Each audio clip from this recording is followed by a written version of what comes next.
Por que a Globo mudou a Série B de sábado para domingo na sua grade de programação? Essa e outras dúvidas dos inscritos você confere a partir de agora no Alan Explica.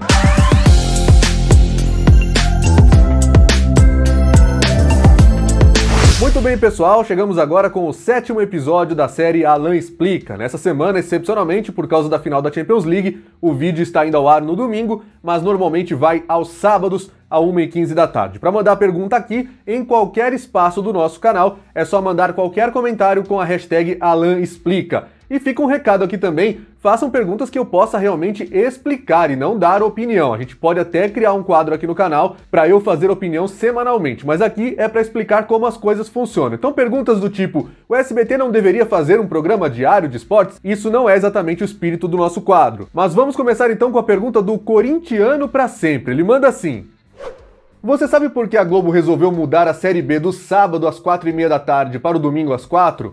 Quarta-feira, 9h30 da noite e domingo, 4 da tarde, são as datas fixas dos planos nacionais de jogos da Globo. Quando ela vende as cotas do Futebol 2022, lá estão as datas referentes ao meio de semana e ao domingo. E a Série B era uma exceção a isso, era uma coisa que ela abria a mais. No tempo que tinha lá um Corinthians jogando Série B, então ela fazia transmissões para São Paulo, quando era o Vasco fazia transmissões para o Rio de Janeiro, tinha transmissões regionalizadas. Claro que isso tudo fazia parte também do pacote da Globo, mas ela tirou isso, ela preferiu colocar a Série B como uma espécie de complemento para o calendário da Série A. Afinal de contas, quando ela coloca, por exemplo, um jogo do Cruzeiro contra o Vasco pela Série B, para uma boa parte do Brasil que vai acompanhar, o Vasco tem torcida nacionalmente, o Cruzeiro é muito forte também, ela está deixando de usar um jogo da Série A. E esse jogo pode ser do Atlético Mineiro, se eles queriam mostrar algum jogo para Minas Gerais, pode ser um jogo do Flamengo ou do Fluminense, já que sempre tem um jogo de time carioca, e essas partidas ficam livres para ficarem exclusivas do Premier, ou seja,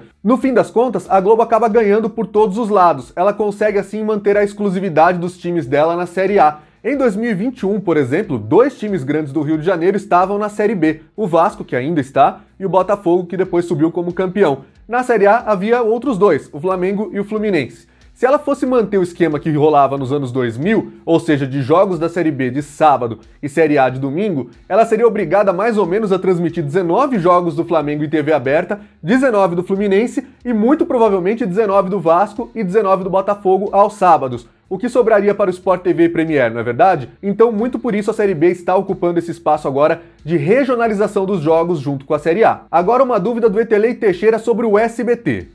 Alan, me tire uma dúvida, por que o Theo José é o principal narrador do SBT e quem narra jogo da Libertadores para a maior parte do Brasil é o Luiz Alano? Cada emissora tem o seu critério e a sua forma de pensar o futebol. O principal narrador nem sempre é aquele que vai narrar para a maior parte do país, e sim para o mercado publicitário com o qual a emissora mais se importa. E o Theo José faz todos os jogos da Libertadores para São Paulo, que é justamente a praça publicitária que mais interessa ao SBT, que mais traz dinheiro para as transmissões e tudo mais. Então não é uma questão de alcance nacional, mesmo porque, a partir das oitavas de final, o Theo José vai fazer as transmissões do SBT na Libertadores, não é verdade? Para todo o país, é um jogo apenas. Então na fase de grupos não existe essa relação, o Theo é o narrador do SBT São Paulo. Assim como provavelmente o Theo José, quando era o segundo narrador da Band também, deve ter feito muito jogo para a maior parte do Brasil, enquanto São Paulo, que tinha menos estados vendo seus times paulistas, acabava tendo o Luciano do Vale, que eu não preciso nem falar que era o narrador número 1 da Band, né? Luciano do Vale, um dos maiores narradores da história do Brasil.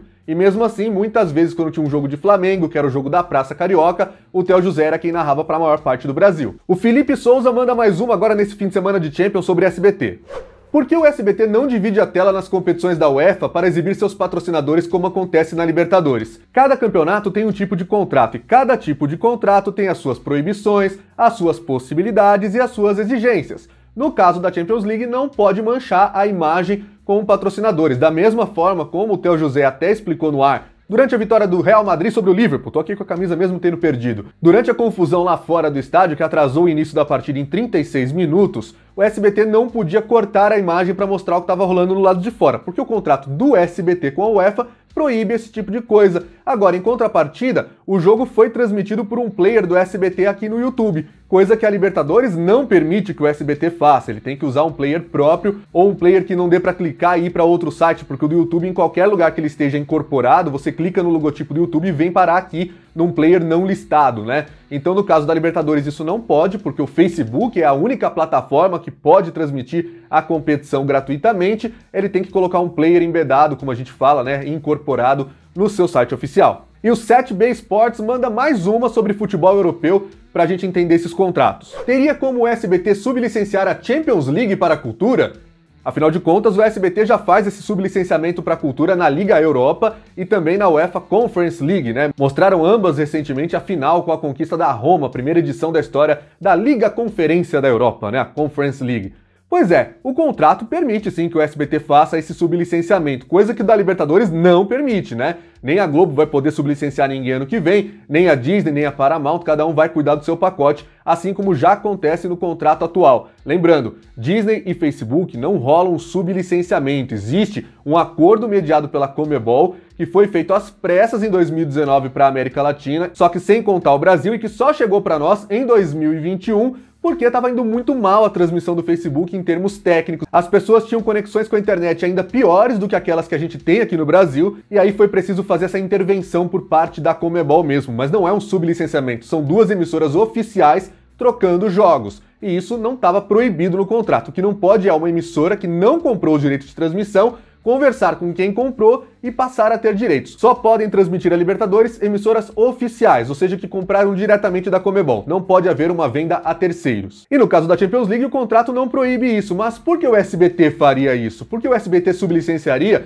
uma competição que traz muito dinheiro para ele? O SBT conseguiu vender os pacotes de publicidade, mas que na primeira fase tem dificuldades de audiência, ficando sempre ali com 4 pontos, às vezes até um pouquinho menos, mas termina com a média de 4 pontos no fim do jogo. Por que entregar 1 ponto para a cultura, não é verdade? Então tem, mas não seria necessário. Bom, pessoal, fica renovado o convite para vocês participarem do Alan Explica. É só mandar aqui nos comentários do vídeo ou em qualquer outra parte do canal com a hashtag Alan Explica. Lembrando, meu nome tem 2 L, se colocar com um L só, não vai aparecer no filtro que eu uso aqui, tá bom? Se inscreve no canal, manda o vídeo pros amigos. Esse é o blog do Alan Simon, é você dentro da mídia esportiva.